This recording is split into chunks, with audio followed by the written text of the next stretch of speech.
When we unravel from the roles that we've been cast in that were actually never ours to play, we unravel from survival patterns that once kept us safe, but now trap us and keep us small. And here's the most important part. We don't unravel into nothingness. We unravel into wholeness. We unravel into the deeper truth of who we are. It's not always pretty, it's not always quick, but it's always holy work.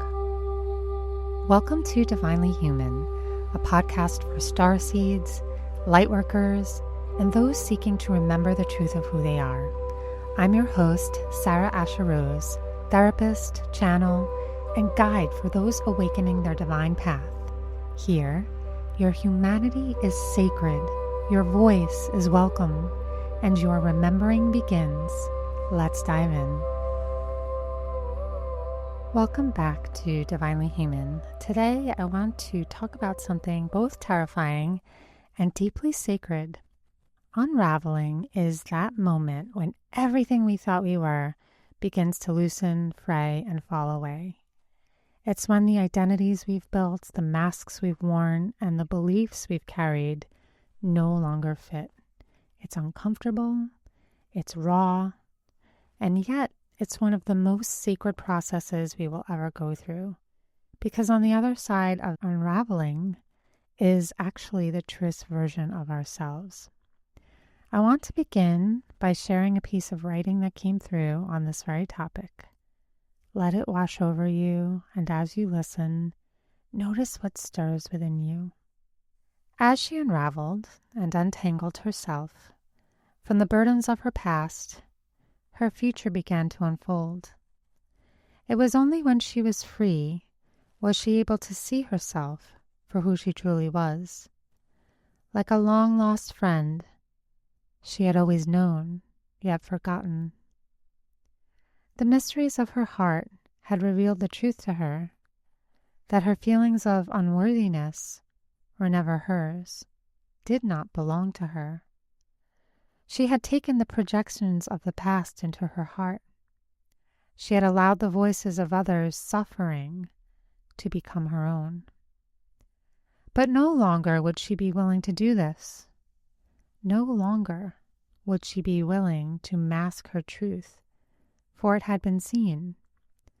The monster had revealed itself.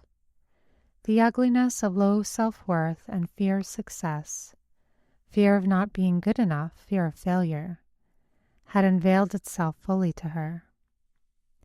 Had she not been brave enough, she may have run from it. And truth be told, for many years she had, but only because she could not face what she had yet to see. Only until she shone her light upon the shadow was she free to see 1,000 stars.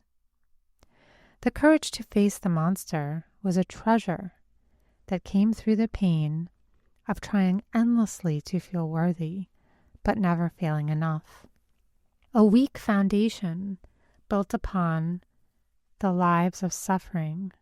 Only until she allowed the false foundation to be destroyed could she build a new one, a new structure, upon the truth that she had always been enough, that she was always worthy, and that it wasn't her fault that things had fallen apart, that she wasn't doing anything wrong, or that her failures were just as important as her success, and that no one could take from her what only belonged to her. Her gifts were hers alone. Her light began to shine as it did when she was a child. Her innocence, her breath, her love, her love, her love, her love. Brilliance and purity intact, a sacred sanctuary that housed the light, free to shine once more with open arms. No longer did she need to hide or apologize for her brilliance, hang her head low, or put others before herself. Now that she had unraveled, she began to see herself as holy, and with that unraveling came the death of a life that no longer could be sustained in the illusion of lack and fear.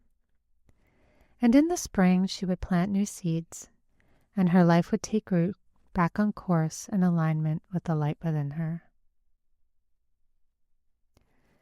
So you see, your unraveling, your coming undone, your falling apart is actually sacred because it's the truth.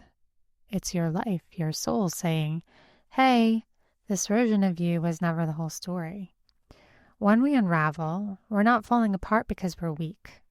Instead, we are allowing the threads of falsehood to loosen so the truth can emerge. We unravel from inherited beliefs that tell us we are not enough. When we unravel from the roles that we've been cast in that were actually never ours to play, we unravel from survival patterns that once kept us safe, but now trap us and keep us small. And here's the most important part. We don't unravel into nothingness. We unravel into wholeness. We unravel into the deeper truth of who we are. It's not always pretty. It's not always quick, but it's always holy work. So I'm going to invite you to unravel. It's safe to do so. And I'd like for you to close your eyes. As I lead you through this little meditation, take a deep breath in and slowly breathe out, imagining the version of you that you are today sitting before you. Notice the threads, some bright, some frayed, woven into your being.